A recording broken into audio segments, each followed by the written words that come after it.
Deciding whether or not to put your child in for the 11 plus exam can be quite difficult. It's the first big exam that children might come across. Before the 11 plus, they're not likely to have done such an intense examination before. So it can be quite a stressful situation for them. Because for children who don't do it, then the next one they'll come across is probably their GCSEs, and by then they've had a lot of time to prepare. 11 plus, they're still quite young, so it can be quite a difficult decision to make.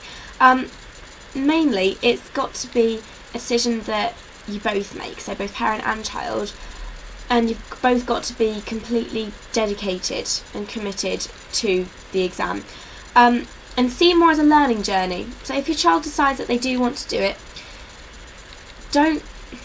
obviously don't lie to them and say to them, oh, it's going to be easy, but don't make it sound so threatening. Make it sound like it's a learning journey that you can go on together.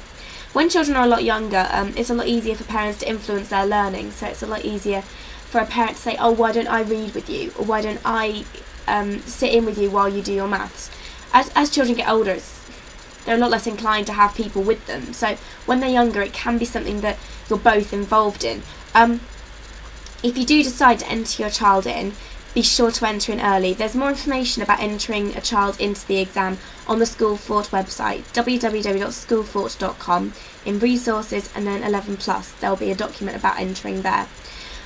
You've got to enter in quite early though, so make sure that if your child wants to enter, then you put in the application very early. There's a lot of competition for places at grammar schools, so children have to be prepared to work quite hard, but if they've got supportive parents and help from teachers and the people around them, then hopefully it shouldn't be